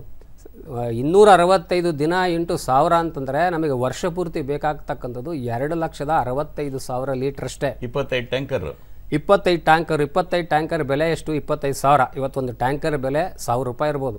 ಅದು ಬೆಂಗಳೂರು ಲೆಕ್ಕ ಹೇಳ್ತಿದ್ದೀರಾ, ಊರಲ್ಲಿ ಅಷ್ಟೊಂದು ಇರಲ್ಲ. ಇವತ್ತು ಕೊಳವೆ ಬಾವಿ ಇರತಕ್ಕಂತಹ ರೈತ ಸಹ ಕೊಳವೆ ಬಾವಿಯ ನಿರ್ವಹಣೆಗೆ 40,000 50,000 ಖರ್ಚು ಮಾಡ್ತಾ ಇದ್ದಾನೆ. ನಿರ್ವಹಣಾ ವೆಚ್ಚದಲ್ಲಿ ಹಿಪ್ಪನೇರಳೆ 1 ಎಕರೆನ ನಾಟಿಯನ್ನು ಬೆಳೆದೇ ಬಿಡ್ಬೋದು. ಆಮೇಲೆ ಜೊತೆಗೆ ಇನ್ನೊಂದೇನು ಅಂತಂದರೆ, ಅತಿ ಪ್ರಮುಖವಾದ ಅಂಶ ಅಂತಂದರೆ 2 ಲೀಟ್ರನ್ನ ನಾವು ಕಂಡಿಡ್ಕೊಳ್ಳೋ ಬಗೆ ಹೇಗೆ? 2 ಲೀಟ್ರ್ ನೀರು ಹೇಗೆ ಹೋಗುತ್ತೆ? 2 ಲೀಟ್ರ್ ನೀರನ್ನ ಹೇಗೆ ಹಾಯಿಸೋದು? ಅದಕ್ಕೇನಾದ್ರು ಮೀಟ್ರ್ ಇಟ್ಕೊಳ್ಳೋಕ್ಕೆ ಸಾಧ್ಯ ಇದೆಯಾ? ಖಂಡಿತ ಆಗಲ್ಲ. ಅದಕ್ಕೆ ಏನು ಮಾಡಬೇಕು ಅಂದರೆ 2 ಲೀಟ್ರದ್ದು ಕ್ಯಾನ್ಗಳು ಸಿಗುತ್ತೆ, ಖಾಲಿ ಕ್ಯಾನ್ಗಳನ್ನು ಅಲ್ಲಲ್ಲಿ ಡ್ರಿಪ್ಪಿಗೆ ಬಾಯಿಗೆ ಕಟ್ಟಿಬಿಟ್ರೆ ಒಂದು 10 ನಿಮಿಷ, ಅದು ಎಷ್ಟು ನಿಮಿಷದಲ್ಲಿ ಆ ಬಾಟ್ಲು ತುಂಬಿಕೊಳ್ತೇನೋ ಒಂದು ಅಂದಾಜು ಮಾಡ್ಕೊಳ್ಬೇಕು. ಅಂದಾಜು ಮಾಡಿಕೊಂಡು ಅಷ್ಟು ನಿಮಿಷ ಮಾತ್ರ ಬೋರ್ವೆಲ್ಲ ಆನ್ ಮಾಡಿದ್ರೆ ಸಾಕು. ಈಗ 10 ನಿಮಿಷದಲ್ಲಿ 2 ಲೀಟ್ರ್ ತುಂಬಿಕೊಳ್ಬೋದು. ಪ್ರತಿದಿನ 10 ನಿಮಿಷ ಬೋರ್ವೆಲ್ ಆನ್ ಮಾಡಿದ್ರೆ ಕೆಲಸ ಆಗುತ್ತೆ. 435 ಬಾಟ್ಲಿಗೆ ನೀರು ತುಂಬಿಕೊಳ್ಳುತ್ತೆ. ಅಲ್ಲ, ಬಾಟ್ಲಿಗೆ ತುಂಬಿಕೊಳ್ಳೋದು ಬೇಡ, ಅಂದಾಜು ಮಾಡ್ಲಿಕ್ಕೆ ನಾನು ಹೇಳಿದೆ. ಅಂದಾಜು ಮಾಡಲಿಕ್ಕೆ ಒಂದು 5-6 ಕಡೆ ಇಟ್ಟು ಎಷ್ಟು ನಿಮಿಷದಲ್ಲಿ 2 ಲೀಟ್ರಿಗೆ 10 ನಿಮಿಷ ಬೋರ್ವೆಲ್ ಆನ್ ಮಾಡಬೇಕಾ, 15 ನಿಮಿಷ ಆನ್ ಮಾಡಬೇಕಾ ಅನ್ನೋ ಸೂಕ್ಷ್ಮತೆಯನ್ನು ರೈತ ಕಂಡುಕೊಂಡ್ರೆ ಪ್ರತಿದಿನ 10 ನಿಮಿಷ ಆನ್ ಮಾಡಿದ್ರೆ ಸಾಕು. ಇವತ್ತು ಏನು ಮಾಡ್ತಾ ಇದ್ದಾನೆ ಅಂತಂದರೆ, ಡ್ರಿಪ್ ಮಾಡ್ಕೊಂಡಿರ್ತಾರೆ. ಯಾವುದೇ ಬೆಳೆಗೆ ಕರೆಂಟ್ ಇದ್ದಷ್ಟು ಕಾಲ ಡ್ರಿಪ್ ಆನ್ ಆಗಿರುತ್ತೆ. ಕರೆಂಟ್ ಇದ್ದಷ್ಟು ಕಾಲವನ್ನು ಈಗ 3 ಗಂಟೆ 3 ಫೇಸ್ ಕರೆಂಟ್ ಕೊಟ್ಟರೆ 3 ಗಂಟೆನೂ ಸಹ ಡ್ರಿಪ್ ಆನ್ ಆಗಿರುತ್ತೆ. ಬೇಕಾಗೋದಿಲ್ಲ. ಯಾಕೆ ಅಂತಂದರೆ ಇವತ್ತು ಒಂದು ಗಿಡಕ್ಕೆ 2 ಲೀಟ್ರ್ ನೀರು ಸಾಕು ಅಂತಂದರೆ 2 ಲೀಟ್ರ್ ಮೇಲೆ ಕೊಟ್ಟದಂತಹ ಹೆಚ್ಚಾದ ನೀರು ವೇಸ್ಟ್ ಆಗುತ್ತೆ, ಗಾಳಿಗೆ ಆವಿಯಾಗುತ್ತೆ, ಎಲ್ಲ ಮಲ್ಚಾಗುತ್ತೆ. ಅದ್ರ ಜೊತೆಗೆ ಅದರಲ್ಲಿರ್ತಕ್ಕಂತಹ ಮೇಲ್ಮಣ್ಣಿನಲ್ಲಿರ್ತಕ್ಕಂತಹ ಪೋಷಕಾಂಶಗಳನ್ನು ಸಹ ತಗೊಳಗೊಟ್ಟೋಗುತ್ತೆ. ಹಾಗಾಗಿ ಈ ದಿಸೆಯಲ್ಲಿ ರೈತರುಗಳು ತುಂಬ ಜನ ಎಚ್ಚೆತ್ತುಕೊಂಡಿದ್ದಾರೆ. ಇವತ್ತು 8-10 ಜನ ರೈತರುಗಳು ಈ ದಿಸೆಯಲ್ಲಿ ಯೋಚನೆ ಮಾಡಿ ಕೃಷಿಯನ್ನು ಮಾಡ್ತಾ ಇದ್ದಾರೆ, ತುಂಬ ಯಶಸ್ವಿಯಾಗಿದ್ದಾರೆ. ಬಹಳ ಚೆನ್ನಾಗಿದೆ ಈ ಮಾಹಿತಿ. ಒಂಚೂರು ಮುಂದುವರ್ಸೋಣ. ರಾಮನಗರದಿಂದ ಶೇಖರ್ ಲೈನ್ನಲ್ಲಿದ್ದಾರೆ. ಶೇಖರ್ ನಮಸ್ಕಾರ. ಶೇಖರ್ ನಮಸ್ಕಾರ. ನಮಸ್ಕಾರ ಸರ್. ಹೇಳಿ, ಪ್ರಶ್ನೆ ಕೇಳಿ ಸರ್. ನುಸಿರೋಗಕ್ಕೆ ಪ್ರತಿಯೊಬ್ಬೊಬ್ರು ಒಂದೊಂದು ಮಾತು ಹೇಳ್ತಾರೆ ಸರ್. ಒಬ್ರು ರೋಗ ಹೊಡೆದಿದ್ದಾರೆ, ಒಬ್ರು ಸ್ವಲ್ಪ ಹೊಡೆಯಿರಿ ಅಂತಾರೆ, ಒಬ್ರು ಇದು ಬೇವಿನ ಎಣ್ಣೆ ಹೊಡೆದಿದೆ. ಯಾವುದು ಅಂತ ನಮಗೆ ಮಾಹಿತಿ ಕೊಡಿ ಸರ್. ಈಗ ಒಂದು ಶೇಖರ್ ಅವರೇ, ಪ್ರಾರಂಭದ ಹಂತದಲ್ಲೇ ನೀವು ರೋಗ ಹೊಡ್ಕೊಂಡ್ರೆ, ಯಾಕಂದ್ರೆ ರೋಗ ಹೊಡೆದ್ರೆ ಇದರ ಸೇಫ್ಟಿ ಪೀರಿಯಡ್ ಅಥವಾ ಅದನ್ನು ಸೊಪ್ಪು ಕಟಾವಣೆ ಮಾಡಲಿಕ್ಕೆ ಯೋಗ್ಯ ಆಗ್ತಕ್ಕಂಥದ್ದು 25 ದಿನ ಬಿಟ್ಟ ನಂತರದಲ್ಲಿ ಮಾತ್ರ ರೋಗ ಹೊಡೆದ್ರೆ. ಹಾಗಾಗಿ ನೀವು ರೋಗರನ್ನ ಖಂಡಿತವಾಗಿಯೂ ವಿಜ್ಞಾನಿಗಳು ಶಿಫಾರಸು ಮಾಡಿದ್ದಾರೆ. ರೋಗರನ್ನ ಶಿಫಾರಸು ಮಾಡಿರ್ತಕ್ಕಂಥದ್ದು ಪ್ರಾರಂಭಿಕ ಹಂತದಲ್ಲಿ ನೀವು ಕಟಾವಣೆ ಮಾಡ್ತೀರಿ. ಕಟಾವಣೆ ಮಾಡಿದ ತಕ್ಷಣದಲ್ಲಿ 7-8 ಎಲೆ ಬಂದ ತಕ್ಷಣ ರೋಗ ಹೊಡ್ಕೊಂಡ್ರೆ 25 ದಿನ ಬಿಡೋಕ್ಕೆ ಅವಕಾಶ ಸಿಗ್ತದೆ. ಆ ನಂತರದಲ್ಲಿ ಒಂದಾವರ್ತಿ 25 ದಿನ ಬಿಟ್ಟು ಒಂದು ಸತಿ ಸಲ್ಫರ್ ಹೊಡ್ಕೊಂಡ್ರೆ ಸಂಪೂರ್ಣವಾಗಿ ನಾವು ಈ ನುಸಿ ರೋಗದ ಪೀಡೆಯಿಂದ ಪರಿಹಾರವನ್ನು ಕಂಡುಕೊಳ್ಬೋದಾಗಿದೆ. 10 ದಿನ 15 ದಿನ ಆದ ನಂತರದಲ್ಲಿ ರೋಗ ಹೊಡೆದ್ರೆ ಪ್ರಯೋಜನ ಆಗಲ್ಲ. ಯಾಕೆಂತಂದರೆ ಚಾಕಿ ಬಂದುಬಿಡ್ತದೆ. ಚಾಕಿ ಬಂದಾಗ ಅದರಲ್ಲಿ ರೆಸಿಡ್ಯೂಯಲ್ ಟಾಕ್ಸಿಸಿಟಿ ಇರ್ತದೆ. ಆ ಹಂತದಲ್ಲಿ ಮಾಡಲಿಕ್ಕೆ ಆಗೋದಿಲ್ಲ. ರೋಗರನ್ನ ನೀವು ಹೊಡಿಬೇಕು ಅಂತಂದರೆ ಪ್ರಾರಂಭ ಹಂತದಲ್ಲಿ ಕಡ್ಡಿ ಕಟ್ ಮಾಡಿದ ತಕ್ಷಣದಲ್ಲಿ 7-8 ಎಲೆ ಬಂದ ತಕ್ಷಣ ಒಂದು 5-6 ದಿನ ನಂತರದಲ್ಲಿ ರೋಗ ಹೊಡೆಯಲು ಸೂಕ್ತ ಆಗ್ತದೆ. ಇದನ್ನು ಆಮೇಲೆ ಮುಂದುವರ್ಸೋಣ, ಸಾಕು. ಈಗ ಒಂದು ಗೊಂದಲ ಇಲ್ಲ ಶೇಖರ್ ಅವರೇ, ರೋಗರು ಬಳಸ್ಬೋದು, ಸಲ್ಫರು ಬಳಸ್ಬೋದು, ಬೇವಿನ ಎಣ್ಣೆನೂ ಬಳಸ್ಬೋದು, ಎಲ್ಲವುದೂ ಬಳಸ್ಬೋದು. ಯಾವಾಗ ಎಷ್ಟೊತ್ತಿಗೆ ಅಷ್ಟೇ. ಕೊಪ್ಪಳದಿಂದ ಮೂರ್ತಿ ಅವರು ಕರೆಯಲ್ಲಿದ್ದಾರೆ. ಮೂರ್ತಿ ನಮಸ್ಕಾರ. ಹಲೋ ನಮಸ್ಕಾರ ಮೂರ್ತಿ, ಪ್ರಶ್ನೆ ಕೇಳಿ ಸರ್. ನಮ್ಮಲ್ಲಿ ಇದನ್ನ ಹಾಕಿದೀವಿ ನಾವು, ಹಿಪ್ ನೇರಳೆ ಹಾಕಿದೀವಿ, ಕಪ್ಪು ಮಣ್ಣಲ್ಲಿ ಹಾಕಿದೀವಿ. ಅದು 8.5 to 8.8 ಇದೆ ಸರ್ pH. ಆದ್ರೆ ಬರ್ತಾ ಇದೆ ಸರ್, ಕಾಳು ಬರ್ತಾ ಇದೆ. ನಾವು ಅದ್ರ ಏನಾಗಿದೆ ಸ್ವಲ್ಪ ಇದು ಆಗ್ತಾ ಇಲ್ಲ, ಏನು ಗೊತ್ತಲ್ಲ, ತೋಳು ಮಣ್ಣಲ್ಲಿ ಹಾಗಾಗಿದೆ. ಇಲಾಖೆವರೆಗೂ ನಾವು ಅಪ್ರೋಚ್ ಮಾಡಿದ್ವಿ, ಇಲ್ಲ ಬರುತ್ತೇನೆ ಬೆಳೆಸಿ ಇದನ್ನ ಮಾಡ್ತೀವಿ, ನಾವೆಲ್ಲ ಸ್ಕೀಮ್ ಕೊಡ್ತೀವಿ, ಚೆನ್ನಾಗಿ ಬೆಳೆಸ್ರಿ ಅಂತ ಹೇಳಿದಾರೆ ಸರ್. ಯಾಕಂದ್ರೆ ಅದೊಂದು ನಮ್ಗೆ ಆದಾಯದ ಇರೋದೇ 1.5 ಎಕರೆ ಇದೆ. 1 ಎಕರೆ ನಾವು ಸಂಪೂರ್ಣ ಇದನ್ನ ಮಾಡಿದ್ವಿ. ಸ್ವಲ್ಪ ಮಳೆ ನೀರಲ್ಲೂ ಅದ್ರಾಗ ಕೊಡ್ತಾ ಇದೀವಿ. ಅಳತೆ ಏನ್ ಇಟ್ಟಿದ್ದೀರಾ? ಅಳತೆ, ಗಿಡದ ಅಳತೆ ಏನ್ ಇಟ್ಟಿದ್ದೀರಾ? ಗಿಡ ಅಳತೆ ಸೇಮ್ 10x10 ಇಲಾಖೆಯವರು ಹೇಳಿದಾಗೆ ಇಟ್ಟಿವಿ. ಓ ಸೂಪರ್. ಸರಿ, ರವಿ ಇವರು ಹೇಳ್ದಂಗೆ ಕಪ್ಪು ಮಣ್ಣು ಸ್ವಲ್ಪ ಒಂದು ರಸಸಾರ ಜಾಸ್ತಿ ಇದೆ ಅಂತ ಹೇಳ್ತಾ ಇದ್ದಾರೆ. 8.8 ಅಂದರೆ ಸ್ವಲ್ಪ, ಈಗ 7 ಇರಬೇಕು, 8.8 ಇದಂದರೆ ಕ್ಷಾರೀಯ ಮಣ್ಣಾಯಿತು. ಕ್ಷಾರೀಯ ಮಣ್ಣು ಸರಿಪಡಿಸೋಳಿಗೆ ಸ್ವಲ್ಪ ಜಿಪ್ಸಮನ್ನು ಆ್ಯಡ್ ಮಾಡೋವಂಥ ಕೆಲಸಗಳನ್ನು ಮಾಡಿ, ಅದ್ರ ಜೊತೆಗೆ ಒಂದಿಷ್ಟು ಕಾಂಪೋಸ್ಟನ್ನ ಅಂದರೆ ಟ್ರೆಂಚಿಂಗ್ ಮಲ್ಚಿಂಗ್ ಮಾಡೋದ್ರಿಂದ ಯಾವುದೇ ಥರದ ನ್ಯೂನತೆಗಳನ್ನು ಸರಿಪಡಿಸ್ಕೊಳ್ಳಿಕ್ಕೆ ಸಾಧ್ಯ ಇದೆ. 1-1.5 ಅಡಿ ಆಳದ ಟ್ರೆಂಚ್ಗಳನ್ನು ತೆಗೆದು ಒಂದಿಷ್ಟು ಸಸ್ಯಜನ್ಯ ತ್ಯಾಜ್ಯ ವಸ್ತುಗಳನ್ನು ಒಂದು ಲೇಯರ್ ಹಾಕಿ ಅದ್ರ ಮೇಲೆ ಒಂದಿಷ್ಟು ಗೋಡು ಗೊಬ್ಬರಗಳನ್ನು ಹಾಕ್ತಾ ಬಂದರೆ ಮಣ್ಣಿನ ದೋಷಗಳನ್ನು ತಕ್ಕ ಮಟ್ಟಿಗೆ ಪರಿಹಾರ ಮಾಡಿಕೊಂಡು ಸುಲಭವಾಗಿ ರೇಷ್ಮೆನ ಮಾಡ್ಬೋದಾಗಿದೆ. ಆದರೂ 1.5 ಎಕರೆಯಲ್ಲಿ 1 ಎಕರೆಗೆ ಹಾಕಿ ಧೈರ್ಯ ಮಾಡಿದ್ದಾರೆ ಮೂರ್ತಿಯವರು. ಖಂಡಿತ. ಅದರಿಂದ ನೀವು ಹೇಳಿದ ಸಲಹೆಗಳು ಅನುಕೂಲ ಆಗುತ್ತೆ. ಮತ್ತೆ ಮೂರ್ತಿಯವರೇ, ಕೊನೆಯಲ್ಲಿ ಮತ್ತೆ ಇವರು ಸಂಖ್ಯೆ ತೋರಿಸ್ತಾರೆ, ರವಿಯವ್ರ ಜೊತೆ ಮಾತಾಡ್ಬೋದು. ಕೊಪ್ಪಳದಲ್ಲಿ ನಮ್ಮ ಇಲಾಖೆ ಇದೆ, ನಮ್ಮ ಇಲಾಖೆ ಮಿತ್ರರನ್ನು ಮಾತಾಡಿ. ನೀವು ಹೇಳಿದ್ರಿ ಅವರು ಸಹಾಯ ಮಾಡ್ತೀನಿ ಅಂದರು ಅಂತ, ಮತ್ತೆ ಸ್ವಲ್ಪ ಮಾತಾಡಿ, ಅದರಿಂದ ನೀವು ಸರಿಪಡಿಸ್ಬೋದು. ಕನಕಪುರದಿಂದ ರಾಮಕೃಷ್ಣ ಅವರು ಲೈನಲ್ಲಿದ್ದಾರೆ. ನಮಸ್ಕಾರ ರಾಮಕೃಷ್ಣ ಅವರೇ, ಪ್ರಶ್ನೆ ಕೇಳಿ. ಸರ್, ನಾವು ಈಗ ಬೆಂಗಳೂರಿದ್ದು ಈಗ ಊರಿಗೆ ಬಂದ್ಬಿಟ್ಟಿದ್ವಿ. ನಮ್ದು ರೈತರಲ್ಲಿ ಬಂದ್ಬಿಟ್ಟು ಕನಕಪುರದ ಸ್ಥಾಪನವರು ಸರ್ ನಮ್ಮೂರು. ನಾವೀಗ ರೇಷ್ಮೆ ಇದು ಮಾಡ್ಬೇಕು ಅಂತ ಮಾಡ್ತಾ ಇದೀವಿ ಸರ್. ಈಗ ಯಾರನ್ನ ಈ ತರ ಮಾಡುದು, ಯಾರನ್ನ ಕಾಂಟ್ಯಾಕ್ಟ್ ಮಾಡ್ಬೇಕು ಸರ್ ನಾವು? ಮೊದಲು ನಿಮ್ಮ ರೇಷ್ಮೆ ಇಲಾಖೆನ ರೇಷ್ಮೆ ಸಹಾಯಕ ನಿರ್ದೇಶಕರನ್ನ ಕನಕಪುರ ತಾಲೂಕಿನ ರೇಷ್ಮೆ ಸಹಾಯಕ ನಿರ್ದೇಶಕರನ್ನ ಕಾಂಟ್ಯಾಕ್ಟ್ ಮಾಡಿ. ಸಾತ್ನೂರಾದರೆ ಅಲ್ಲೂ ಒಂದು ತಾಂತ್ರಿಕ ಸೇವಾ ಕೇಂದ್ರ ಇರಬೇಕು. ತಾಂತ್ರಿಕ ಸೇವಾ ಕೇಂದ್ರ ವಿಸ್ತರಣಾಧಿಕಾರಿಗಳನ್ನು ಕಾಂಟ್ಯಾಕ್ಟ್ ಮಾಡಿ. ಕಾಂಟ್ಯಾಕ್ಟ್ ಮಾಡಿದರೆ ನಿಮಗೆ ಮಾಹಿತಿಗಳನ್ನು ಕೊಡ್ತಾರೆ. ಈಗ ಜಿಲ್ಲಾ ಕೇಂದ್ರಗಳಲ್ಲಿ ಮತ್ತು ತಾಲೂಕು ಕೇಂದ್ರಗಳಲ್ಲಿ ಎಲ್ಲ ಕಡೆ ಇವಾಗ ಮುಂಗಾರಿನ ಹಂಗಾಮಿಗಾಗಿ ಸಸಿಗಳನ್ನು ಬೆಳೆಸುವಂಥ ಮಹಾತ್ಮ ಗಾಂಧಿ ಉದ್ಯೋಗ ಖಾತ್ರಿ ಯೋಜನೆಯಲ್ಲಿ ನರ್ಸರಿಗಳನ್ನು ಸಹ ಬೆಳೆಸುವಂಥ ಕಾರ್ಯಕ್ರಮವನ್ನು ಇಲಾಖೆ ಹಾಕ್ಕೊಂಡಿದೆ. ಅದನ್ನು ಸದುಪಯೋಗ ಪಡಿಸ್ಕೊಳ್ಳಿ. ಇಲಾಖೆಯನ್ನು ಸಂಪರ್ಕ ಮಾಡಿ, ನಿಮಗೆ ತಾಂತ್ರಿಕ ಮಾಹಿತಿಯ ಜೊತೆಗೆ ಸಸಿಗಳು ಮತ್ತು ಯಾವ ತಳಿಗಳು ಎಲ್ಲಿ ಲಭ್ಯ ಆಗ್ತದೆ ಅನ್ನೋ ಮಾಹಿತಿಗಳನ್ನು ಸಹ ಅವ್ರು ಕೊಡ್ತಾರೆ. ಅದನ್ನು ಕಾಂಟ್ಯಾಕ್ಟ್. ತುಂಬ ಕಷ್ಟ ಆದರೆ ರವಿಯವ್ರ ನಂಬರ್ ಬರುತ್ತೆ ಇವಾಗ ಕಾರ್ಯಕ್ರಮದ ಕೊನೆಯಲ್ಲಿ, ಗುರ್ತು ಮಾಡ್ಕೊಳ್ಳಿ. ರವಿಯವ್ರನ್ನ ಕೇಳಿ, ಅವರು ನಿಮ್ಮನ್ನು ಇಲಾಖೆಯವ್ರಿಗೆ ಜಿಲ್ಲೆಗೆ ಕನೆಕ್ಟ್ ಮಾಡಿದ್ದಾರೆ. ಕರೆ ಮಾಡಿದ್ದಕ್ಕೆ ಧನ್ಯವಾದಗಳು ರವಿ. ಸ್ವಲ್ಪ ಮುಂದೆ ಹೋಗೋಣ. ನೀವು ನೀರಿನ ಬಗ್ಗೆ ಹೇಳಿದ್ರಿ, ನೀರಿನ ಸಮಸ್ಯೆ ಬಗ್ಗೆ ಹೇಳಿದ್ರಿ. ಹೌದು. ಈಗ ಒಂಚೂರು ತಳಿ, ಈಗ ಇವ್ರಿಗೆ ರಾಮಕೃಷ್ಣ ಅವ್ರಿಗೆ ಹೇಳ್ತಿದ್ರಿ, ತಳಿ ಬಗ್ಗೆ ಹೇಳ್ತಿದ್ರಿ. ತಳಿ ಹೇಗೆ ಆಯ್ಕೆ ಮಾಡ್ಕೊಳ್ಳೋದು, ಯಾವ ಆಧಾರದ ಮೇಲೆ ಆಯ್ಕೆ ಮಾಡೋದು? ಪಕ್ಕದವ್ರು ಹಾಕಿರೋದು ನಾನು ಹಾಕೊಳ್ಳೋದ ಅಥವಾ ನಮ್ಮ ನೆಂಟರು ಹಾಕಿರೋದು ಹಾಕೊಳ್ಳೋದ, ಯಾವ್ದು ಹಾಕೊಳ್ಳೋದು? ಖಂಡಿತವಾಗಿಯೂ ಹಲವಾರು ತಳಿಗಳು ಇವತ್ತು ಲಭ್ಯ ಇದೆ. ಅಂದರೆ ಹೆಚ್ಚು ಪ್ರಚಾರ, ಯಾವುದನ್ನ ನೋಡೋದು ನಿರ್ಧಾರ ಮಾಡಬೇಕು? ಇಳುವರಿಯನ್ನು ನೋಡಿ ನಿರ್ಧಾರ ಮಾಡಬೇಕು. ನಂಗೆ ತುಂಬ ಇಳುವರಿ ಬೇಕು. ನನಗೆ ತುಂಬ ಇಳುವರಿ ಬಂತಂದರೆ V1 ಹಿಪ್ನೇರಳೆ ತಳಿ ಇವತ್ತು ಎಕರೆಗೆ 24,000 ರಿಂದ 25,000 kgಯಷ್ಟು ಅದರ ಸೊಪ್ಪಿನ ಲೆಕ್ಕ. ರೆಂಬೆ ಆದರೆ ಜಾಸ್ತಿ. ಹೌದು, ರೆಂಬೆ ಆದರೆ ಜಾಸ್ತಿ ಬರ್ತದೆ. ಎಲೆ ಇಳುವರಿನ ತೊಗೊಂಡ್ರೆ 24,000 ರಿಂದ 25,000 kgಯಷ್ಟು ಇಳುವರಿಯನ್ನು V1 ತಳಿ ಕೊಡ್ತದೆ. ಈಗ ಹೊಸದಾಗಿ G2 ಮತ್ತು G4 ಅನ್ನೋ ತಳಿಗಳನ್ನು ಸಹ ಕೇಂದ್ರ ರೇಷ್ಮೆ ಮಂಡಳಿಯವರು ರಿಲೀಸ್ ಮಾಡಿದ್ದಾರೆ. G2 ಚಾಕಿಗೆ ಹೆಚ್ಚು ಸೂಕ್ತ ಅನ್ನೋ ತಳಿಗಳನ್ನು ರಿಲೀಸ್ ಮಾಡಿದ್ದಾರೆ. ಹಾಗೂ G4 ಅನ್ನೋ ತಳಿಗಳು V1 ತಳಿಗಳಿಂದ 65,000 ಹೆಕ್ಟೇರಿಗೆ, ಇದು 60,000ದಿಂದ ಇನ್ನೂ 5,000 kg ಸೊಪ್ಪು ಜಾಸ್ತಿ ಬರ್ತದೆ ಅನ್ನೋ ಕಾರಣಕ್ಕೋಸ್ಕರ ಆ G4 ತಳಿಯನ್ನು ಸಹ ಬಿಡುಗಡೆ. ನೀವು ಹೇಳ್ತಿರೋ ಹೊಸ ತಳಿ ಜಾಸ್ತಿ ಈಲ್ಡ್ ಬರೋ ಅಂಥದ್ದು, ಇಳುವರಿ ಬರೋ ಅಂಥದ್ದು ಸಿಗೋ ಮಟ್ಟದಲ್ಲಿ ಇದೆಯಾ, ಇನ್ನೂ ಸಿಗಬೇಕಾದ ಮಟ್ಟದಲ್ಲಿ ಇದೆಯಾ? ರೈತರಿಗೆ ಬೇಕು ಅಂದ ತಕ್ಷಣ ಸಿಕ್ಕತ್ತಾ? V1 ಅಂತೂ ಖಂಡಿತವಾಗಿ ಎಲ್ಲ ಕಡೆ ಸಿಗ್ತಾ ಇದೆ. G4ನ ಕೇಳಿದ್ರೆ ತರಿಸ್ಕೊಡುವಂತಹ ಕೆಲಸಗಳನ್ನು ಇಲಾಖೆ ಮಾಡ್ತದೆ. ಅದನ್ನು ಸಹ ಉಪಯೋಗಿಸ್ಕೊಳ್ಬೋದು. ಅದರ ಜೊತೆಗೆ ಮಳೆ ಆಶ್ರಯ ತಳಿಗಳು S13 ಅಂತ ಒಳ್ಳೆಯ ತಳಿ ಇದೆ, ಅದನ್ನು ಸಹ ಬಳಸ್ಕೊಳ್ಬೋದು. ಯಾರಿಗೆ ನೀರಿನ ಪ್ರಮಾಣ ಕಡಿಮೆ ಇದೆ ಅವರು ಸಹ S13 ಅನ್ನೋ ತಳಿ ತುಂಬ ಚೆನ್ನಾಗಿದೆ. ಏಕೆಂದರೆ ಡ್ರಾಟ್ ರೆಸಿಸ್ಟೆಂಟ್ ವೆರೈಟಿ, ಅಂದರೆ ನೀರು ಕಡಿಮೆ ಆದರೂ ಸಹ ಅದರಲ್ಲಿ ತಡ್ಕೊಂಡು ಬೆಳೆಯುವಂತಹ ತಳಿಯಾಗಿದೆ. ಅದನ್ನು ಉಪಯೋಗಿಸ್ಕೊಂಡು ಅಂದರೆ ಕೇಳಬೇಕು, ಯಾಕೆಂದರೆ ಎಲ್ಲ ಕಡೆ ಅದು ಸಿಕ್ಕೋದಿಲ್ಲ.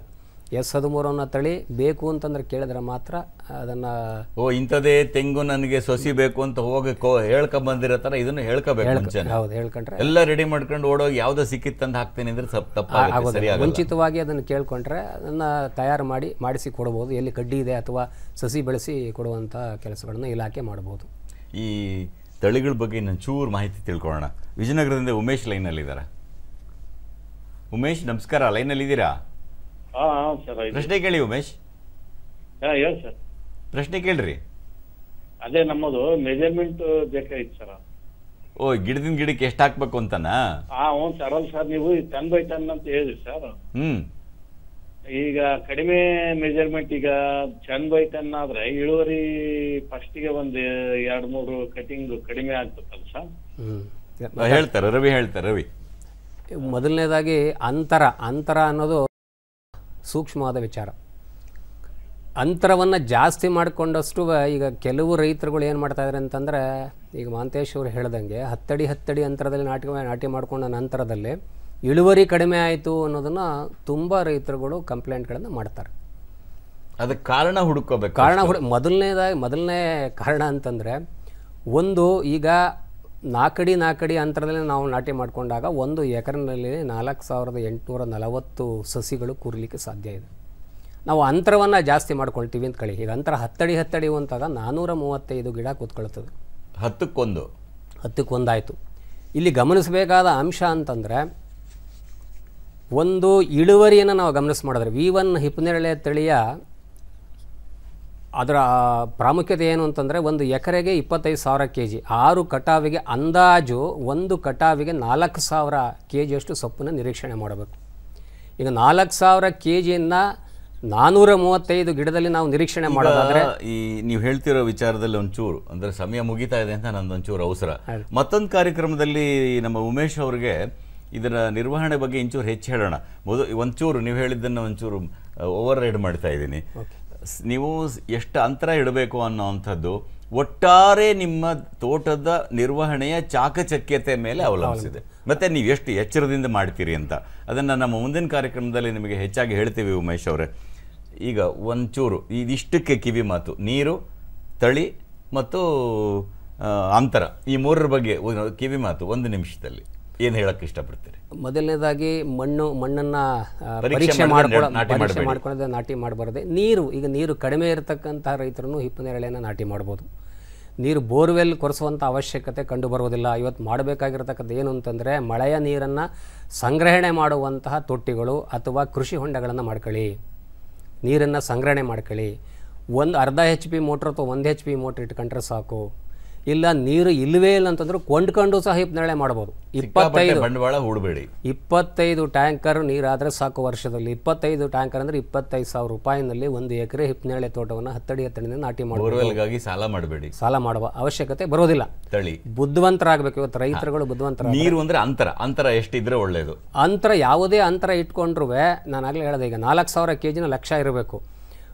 ಈಗ 10 ಅಡಿ ಅಂತರದಲ್ಲಿ ನಾವು ಇಟ್ಕೊಂಡಿವಿ ಅಂತಂದರೆ, 1 ಗಿಡದಲ್ಲಿ 10 kg ಸೊಪ್ಪು ಬರೋ ಹಂಗೆ ಎತ್ಕೊಳ್ಬೇಕು. 10 kg ಸೊಪ್ಪು ಅಂತಂದರೆ 1 ರೆಕ್ಕೆನಲ್ಲಿ, ಸೂರ್ಯನ ನೋಡ್ತಾ ಇರ್ತಕ್ಕಂಥ ರೆಕ್ಕೆನಲ್ಲಿ ಸಾಮಾನ್ಯವಾಗಿ 45 ದಿನಕ್ಕೆ 80ರಿಂದ 100 ಗ್ರಾಮ್ ಸೊಪ್ಪು ಬರ್ತದೆ.